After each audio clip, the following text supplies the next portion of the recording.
Welcome back to another Carl Gosling 10-minute VR review. Today's game is Path of the Warrior, a retro-styled, side-scrolling beat-em-up that harks back to the days of Double Dragon, maybe Golden Axe even, and very specifically the Streets of Rage series that came out on the Mega Drive. And the Game Gear, I believe, got a release of the first one, and probably the Master System too.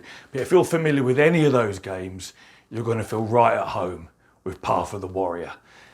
Even the intro to the game starts in that two-dimensional side-scrolling style of visuals before it transitions you into, your 3D virtual reality style environment. But this is what you're going to get. Heaps of nostalgia.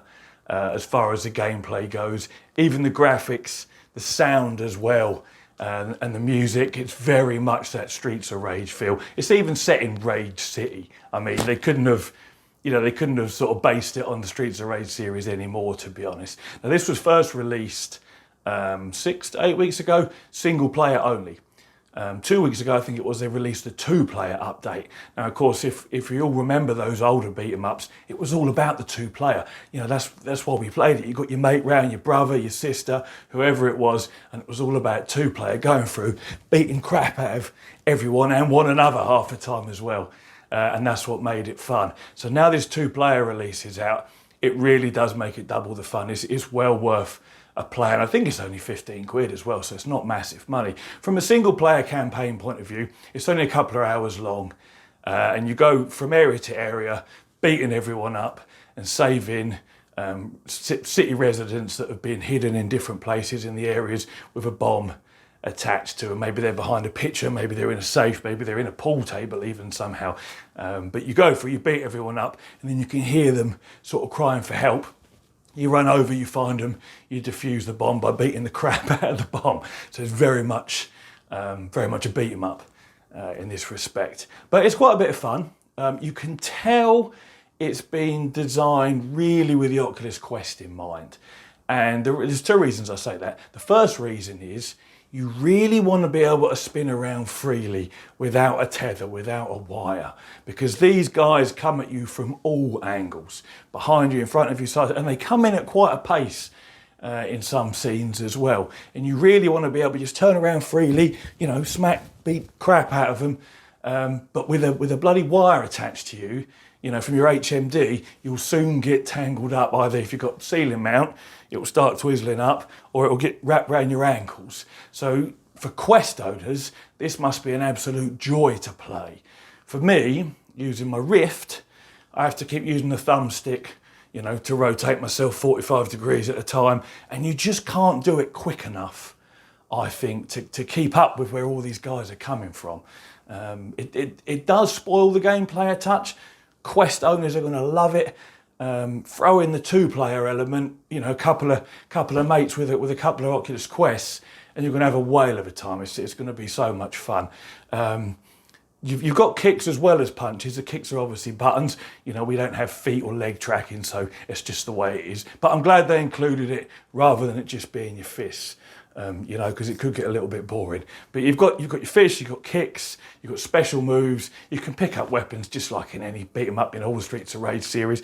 Pool cues, knives, bats, beer glasses, dustbins, chairs, whatever there is laying around. So that's pretty awesome as well.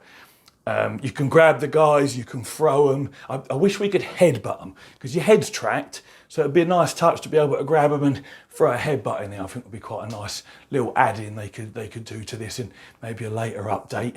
But it is a lot of fun. Single player campaign's only a couple of hours long, and playing it on your own, it's right, it's a bit of a laugh. The nostalgia's good, the gameplay's a bit of fun. On the Quest, as I say, you'll really enjoy it more than if you're tethered, because this whole turning around thing's a pain in the arse. But it's definitely all about the 2-player, really. That's so much more fun. Get some voice chat going as well, and you can have a right giggle, throwing bad guys at each other and beating them up. Throw one over to your mate who's holding a bat, you can hit him with a bat, and then, it's just the possibilities of endless beat 'em up fun are really there. So I do like it. Graphics-wise, this is the second reason you can tell it's really been designed for the Quest. The graphics are quite basic. The Oculus Quest can't perform how a PC, VR setup can, and they've really made it for the Quest, I would say. So PC graphics wise, distinctly average. Good enough, but average. On the Quest, obviously, it's the sort of graphics you expect from a Quest. So, you know, PC users don't get too hyped up about the graphics, but don't be disappointed either. You know, it is what it is, and the Quest is a great headset, and making things for the Quest is definitely the way to go as far as getting VR out to the masses goes. So graphics are average, sound is good, soundtrack's good, you get that retro feel. Gameplay is great fun, especially if you're a Quest owner. A little annoying having to use your thumbstick if you're not, because you don't want to get your wires tangled up.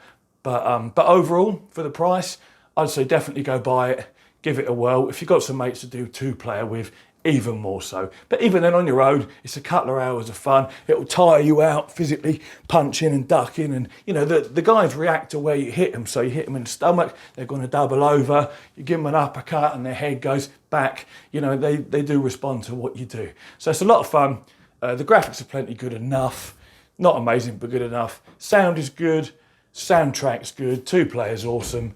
So if you haven't checked it out, go and check it out. It's well worth it, especially if you're a Quest owner. Get a couple of mates together and have a good time. That's it for me today. I'm going to try and do a VR video every Tuesday, so I'll catch you guys next Tuesday. Friday's my sim racing video day, so Friday sim racing, Tuesday VR. I'll catch you all in the next video. Take it easy.